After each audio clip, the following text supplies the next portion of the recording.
from the unpredictable multiplayer universe. This Spartan Life with your host, Damian and his guest, Katie Salen.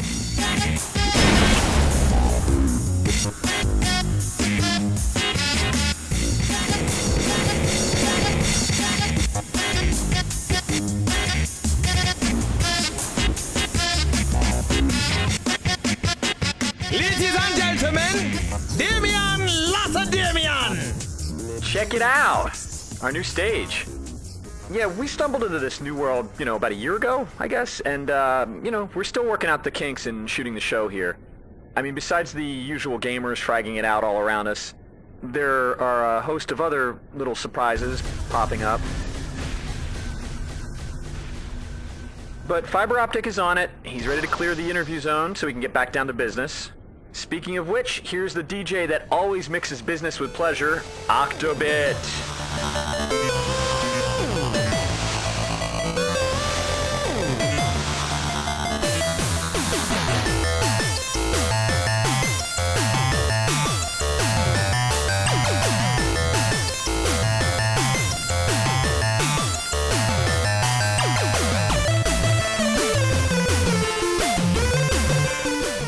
Jumping into multiplayer space momentarily to meet up with game designer and writer Katie Salen, but first we need to check in with MC Arrow for a little intel.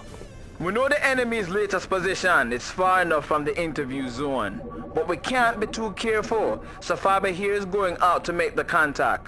Do you have a cold or something? Make sure you load up on ammo here. From what we've seen so far, you're going to need it. Listen, how about we go ahead and shoot the interview, and if they come and attack us, we just deal with it then. Fiber, we talked about this. Now, you know as well as I do, we have to be one step ahead of these guys.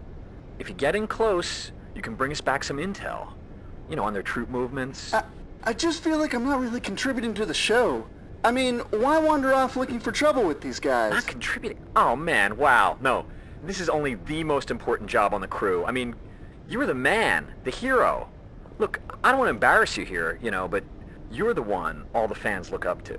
All I do is talk, but you're putting it on the line every day out there. And the fans know that. You, my friend, are legendary. No. I mean, that's cool and all, but I just... For instance, what would happen if the brutes and grunts got onto our set? Think about it. You are that thin line between our freedom and total anarchy. It's all you, man. I know you aren't comfortable with all this praise, because you're so modest, but I'm just telling you. That's the way everybody sees it. We all know you're ready for this. You were born ready. Damian, we have Katie Salen standing by.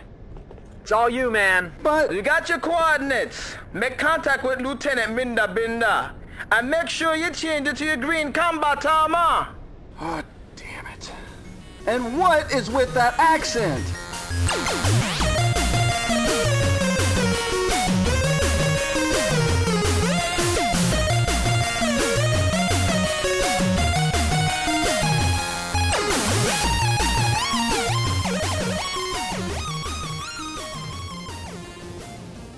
Katie Salen is a world-renowned author, academic, designer, and feature film animator. She is currently an associate professor in the Design and Technology program at Parsons School of Design in New York. Her extensive academic resume makes it difficult to imagine that she'd also have time to actually work in the fields of gaming, design, and animation. But she has for clients such as GameLab, Microsoft, Richard Linklater, the Buckmisnter Fuller Institute, and others. Welcome to this Spartan Life, Katie. Oh, well, it's great to be here, Damian. Katie, the interactive aspects of gaming seem to set it apart from other forms of entertainment media. Can you help us sort out exactly how it fits in? The biggest difference between games and other kinds of media is that they're interactive. Oh, there we go. What is probably the most fun thing about what we're doing here is that I have a chance to sort of walk around and move and make choices about where I'm going, what I'm looking at, what we're doing. Games are also rendered in real time, and in the map here you'll begin to see as we move around that there's stuff popping up all the time. And that makes them very dynamic, interesting environments for a player to begin to respond to.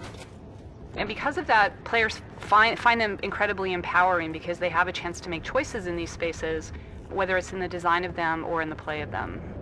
And the internet really seems to have driven this explosion of DIY media. You know, with YouTube videos, blogging, remixes. And gamers seem to be a big part of that. Is there something about games or the games industry that encourages that? Games in the beginning, digital games, were designed by programmers, and games were small enough that they could be designed by a single person. And as they grew in complexity, there still was the kind of history of computer science and programmers building games.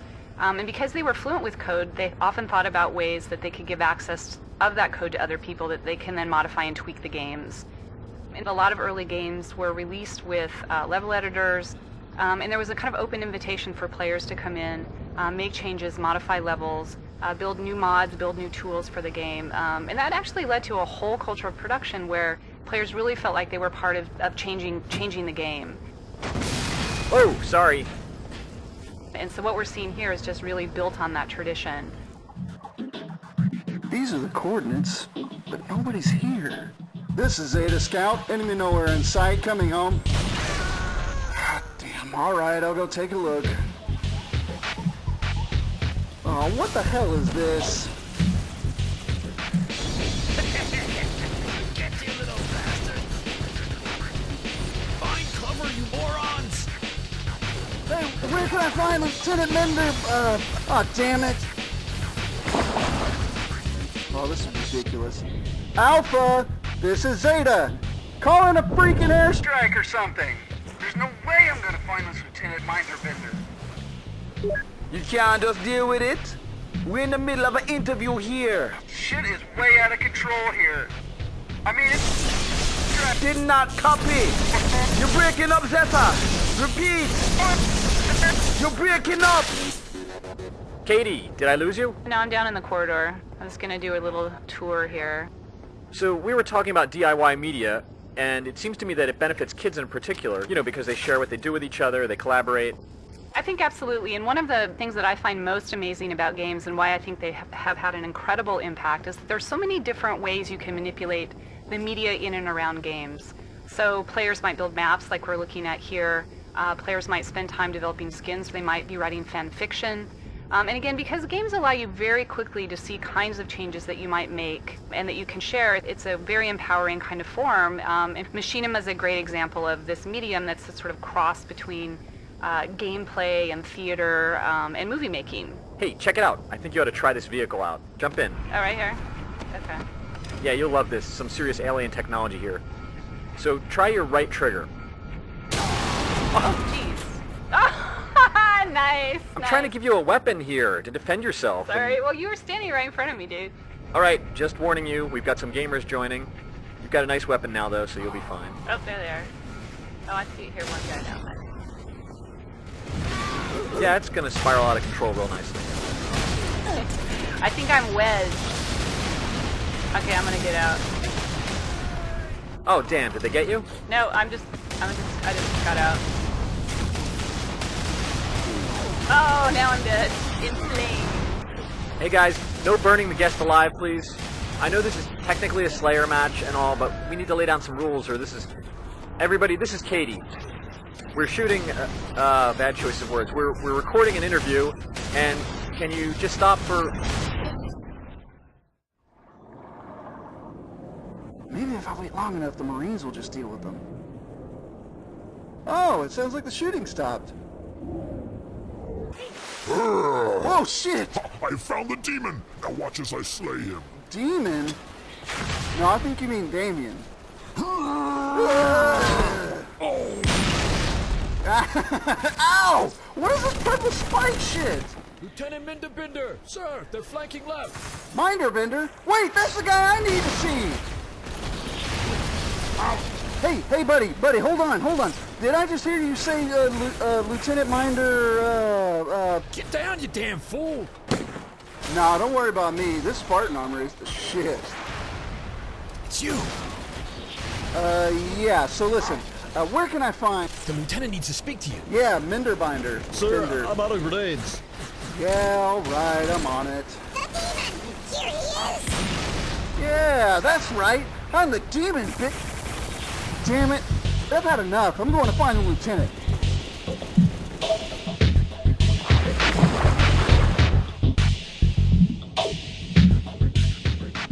Okay, we're back with Katie Salen, and there's been a discussion here on how to proceed. I think we're going to be all right. So Katie, the idea of emergent gameplay comes up a lot in your writing and your work. Games are not a static linear medium, as we know.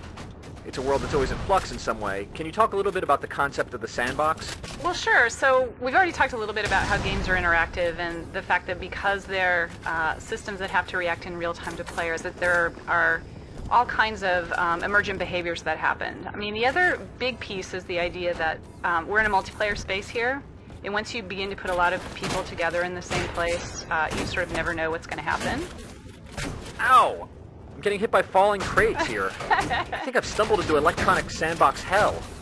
So the idea of the sandbox is games like Grand Theft Auto is one of the very first ones that sort of took on that moniker of a game that had such a depth of different kinds of options, of kinds of gameplay that people could engage in, that they really became spaces for people to determine their own kinds of goals, their own kinds of gameplay options and things that they wanted to do in the space. And when you take it to the extent of something like the SourceForge maps here, you can begin to talk about the virtual space, and the code base really is a sandbox that allows people to use their imagination to build whatever they would like to build.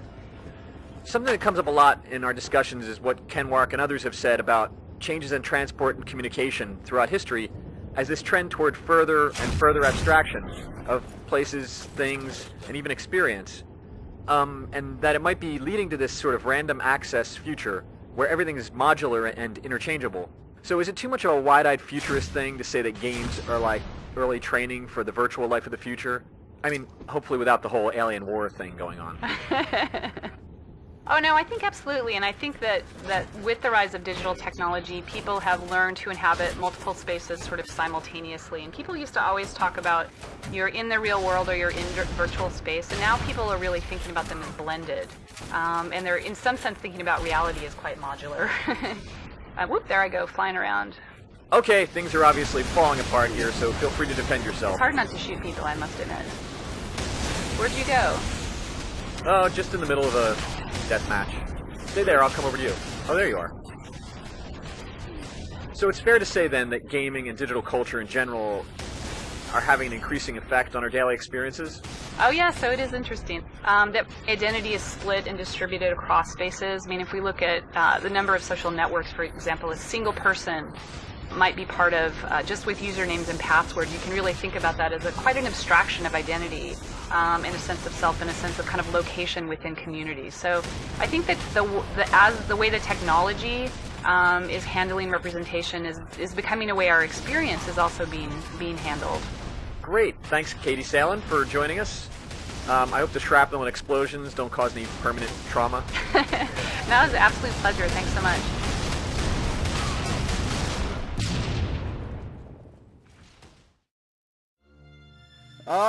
Hello? Hello?